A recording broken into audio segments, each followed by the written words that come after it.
यह मानव जीवन भगवान के द्वारा दिया हुआ एक उपहार है। कोशिश करना कि इस उपहार का उपहास ना बन जाए, इस मनुष्य तन का मजाक ना बन जाए। आज का आदमी दो प्रकार की जिंदगी जी रहा है। आज का आदमी दो प्रकार की जिंदगी जी रहा है। एक ढंग की जिंदगी जी रहा है और दूसरा ढोंग की जिंदगी जी रहा है। आज के आदमी का बोलचाल व्यवहार सब दो भता हो गया। आज का आदमी दोहरा जीवन जी रहा है। आज का आदमी दोहरा जीवन जी रहा है। एकांत में शराब और समाज में पानी छान के पी रहा है। यह हालत आज के आदमी की हो गई है। इतना ढोंगी जीवन जी रहा है आदमी, इतना ढोंग का जीवन जी रहा है, इतने चेहरे बना लिए हैं आदमी ने कि उसे खुद पता नहीं है कि उसका वास्तविक चेहरा क्या है। वो खुद का चेहरा भूल चुका है। आपने गाना सुना होगा पुराना फिल्मी, जब भी जी चाहे नई दुनिया बसा लेते हैं लोग, एक चेहरे पे कई चेहरे लगा लेते हैं लोग। आदमी खुद भूल गया कि उसका वास्तविक स्वरूप क्या है। मकान में चेहरा अलग, दुकान में चेहरा अलग।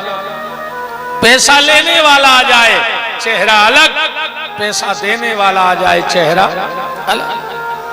मंदिर में चेहरा अलग, मरघट में चेहरा अलग। जितने अच्छे हम लोग मंदिर में जाके बन जाते हैं, उससे अगर 1% भी आप अपने घर में अच्छे रहोगे तो मेरी गारंटी है आपका घर भी मंदिर बन जाएगा। आपके घर को घर नहीं कहा जाएगा, आपका घर मंदिर बन जाएगा। प्याज जैसी हालत हो गई आज के आदमी की। प्याज जैसी। प्याज की गट्टी उठाओ, छिलका निकालो, एक छिलका, दो छिलका, तीन छिलका, चार छिलका, पूरी प्याज की गट्टी खत्म हो जाएगी पर प्याज नहीं मिलेगी। ऐसे ही आज का आदमी है। चेहरे पे चेहरा, चेहरे पे चेहरा, चेहरे पे चेहरा। आखिर कितने चेहरे हैं हमारे प्यारे। अब तो भगवान को भी नहीं छोड़ रहे लोग। रघुपति राघव राजा राम और जैसो मौका ऊसो काम, है ना। जहां देख लई तबा परात, उतई काट दई पूरी रात, है ना। क्या जिंदगी जी रहे हैं हम लोग। अब एक बात ध्यान से सुनना, तुम घर में रहने वाले लोगों को छल सकते हो,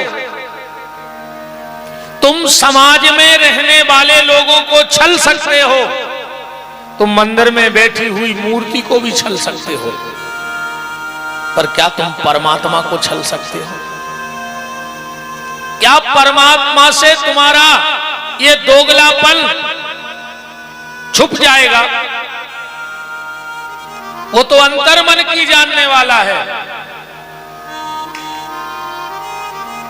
निवेदन, तुम जैसे भीतर हो वैसे बाहर रहो, क्योंकि भगवान को नकली लोग पसंद नहीं है।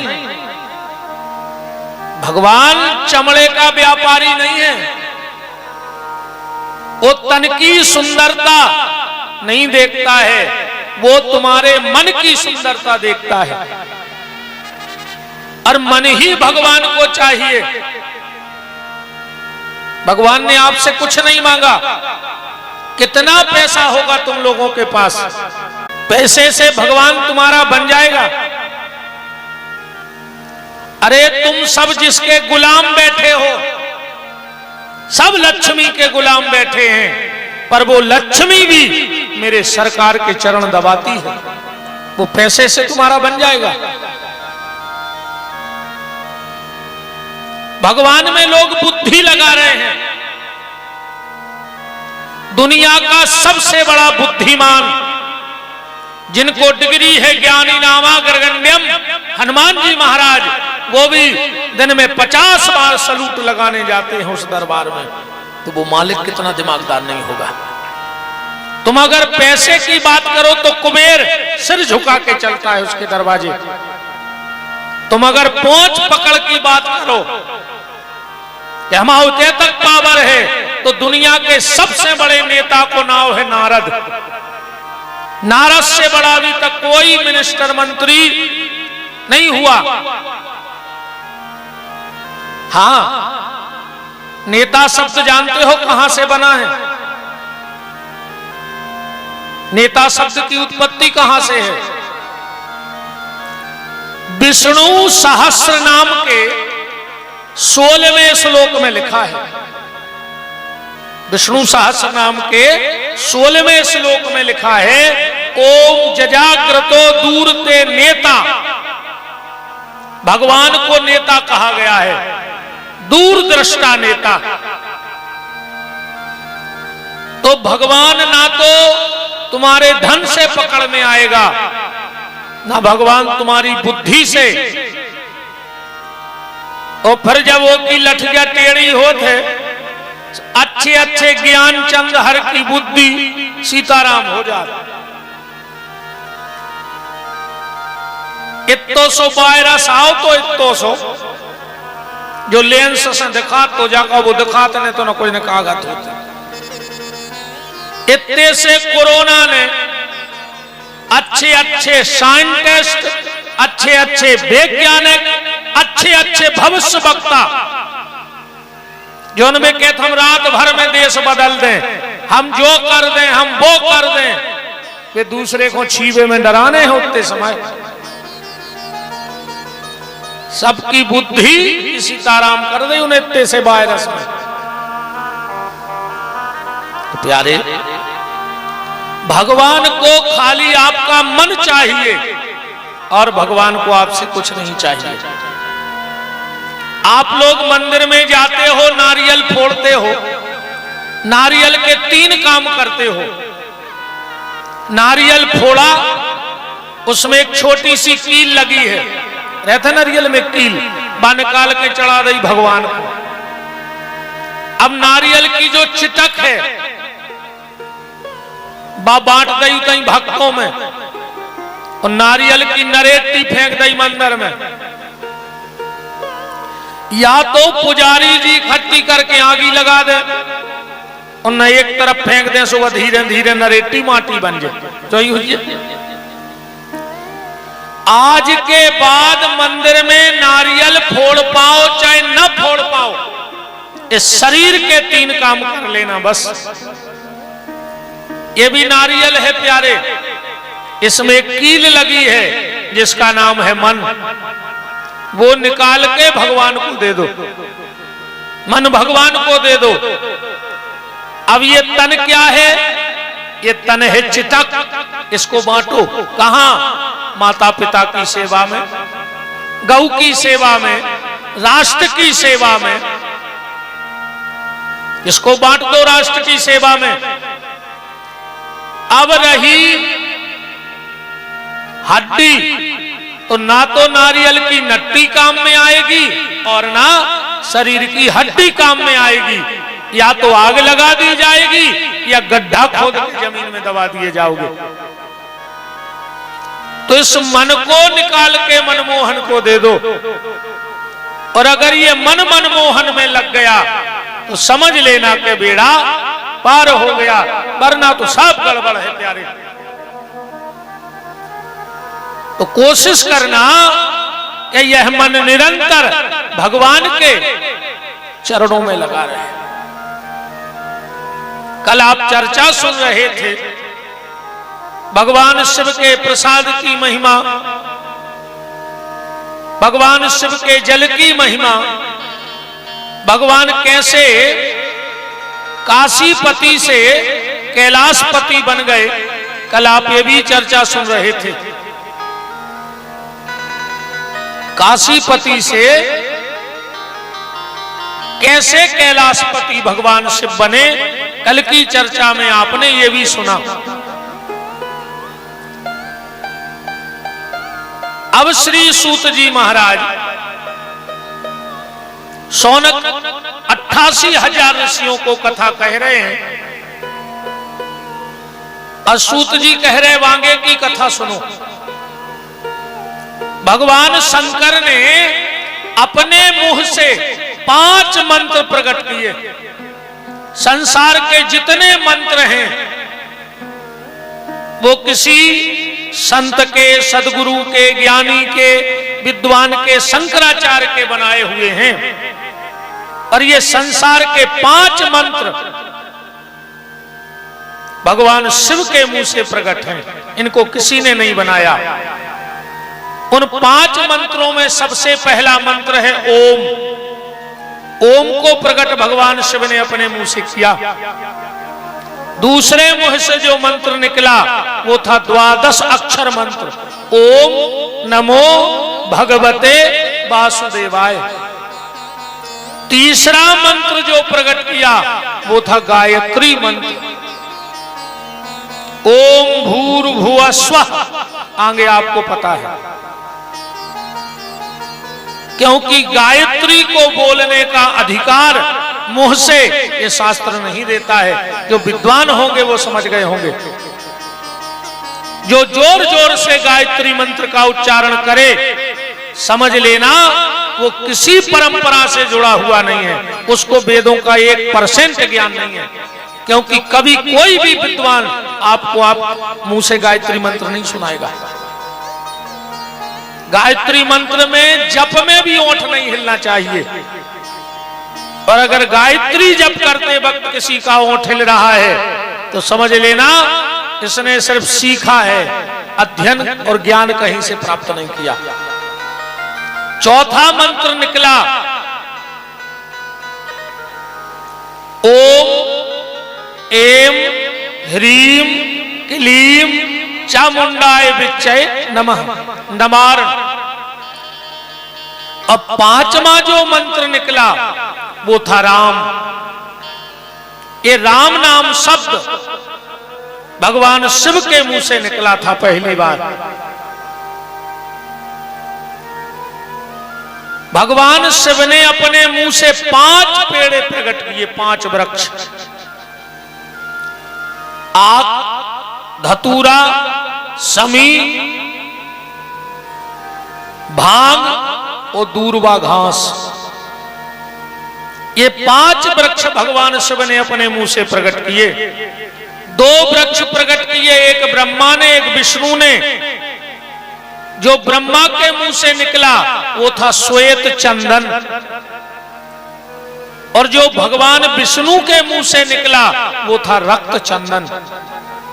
चंदन की उत्पत्ति ब्रह्मा और विष्णु के मुंह से है।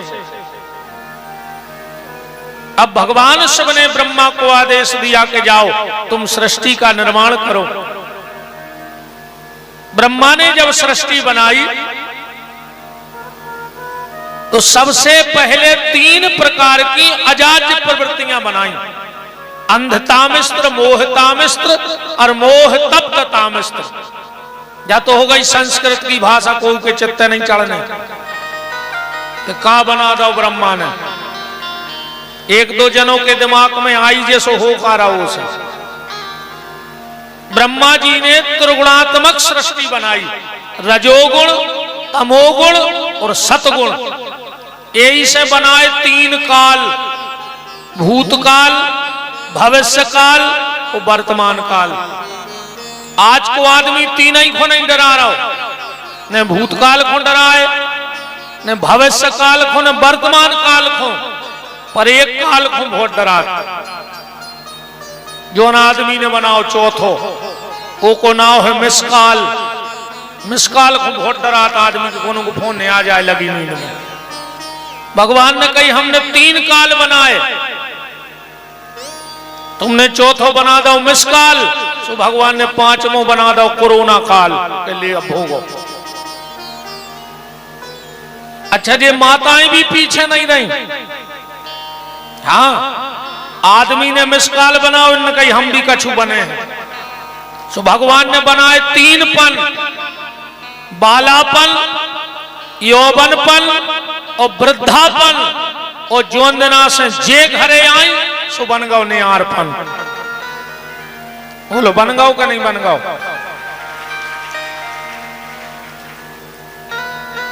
बनो नियारपन के नहीं, पर पांचवों हम बता रहे जो तुमोरों ने नियारपन नहीं करो, घिनापन ये कर दो घर में। और ऐसे बड़ो पागलपन दुनिया में नहीं हो सका। इससे बड़ा दुनिया का कोई पागलपन नहीं हो सकता। हमें बहनों सिर्फ एक बात बताना, तुम लोग जब तुम अपने मायके जाती हो और तुम्हारे 2-3 साल के भैया संगे जाते हैं, तुम हफ्ता 2 हफ्ता रुकत हो। जबान लगा जब तुम्हारी मम्मी का कहते बिन्नी पता नहीं परो कैसे कट गए जी 15 दिन, अब तो कल घर खाए खाए ले है। एक काम करो, एक छोड़े जा 2-4 दिन हुआ मन बतरो रे, फिर हम तुम्हारे भैया से भेजवा दे। तुम का कहते हो नहीं मम्मी हमारे के बिना नींद नहीं लगे, हम नेरे पे वो के बिना 2-3 साल को भैया तुम सगी मताई के नहीं छोड़ पा रही। और जे को तुमने 40 साल को पलो पलाओ लड़का जो उन मताई से अलग कर दो, बा मताई ने चाहत होती अपने लड़का को। बताओ आज हर मां अपने बच्चे को श्रवण कुमार बनाना चाहती है। हर मां चाहती है कि हमारी औलाद श्रवण कुमार बन जाए, और घर वाले को धुंधकारी बना दो। वो अपनी मताई से मुंह नहीं बोल पा रहा हो तुम्हारे मारे, और तुम्हारा लड़का श्रवण कुमार बन जाए। जो कलयुग आए, जैसो कर हो वैसो भोगने पर है। जैसा करोगे वैसा भोगना पड़ेगा।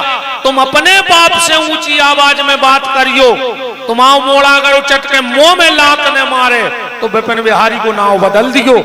मैं ब्याज के मिले है तुम्हें, तुम अपने सास को मुंह चलाइयो। तुम्हारी बहू आके अगर सांप के ऐसी थुतरी ने कुछ रे जी रही में,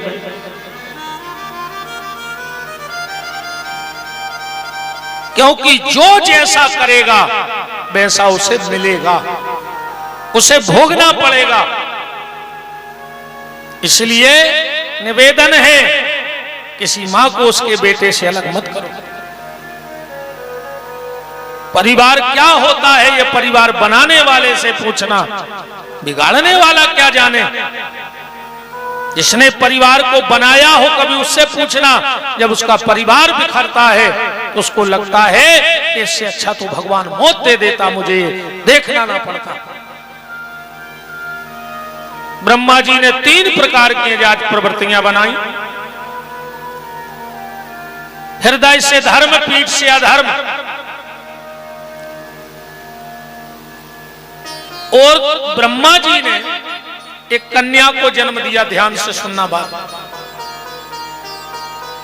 संध्या के समय वो कन्या प्रकट हुई थी, इसलिए उसका नाम ही पड़ गया संध्या।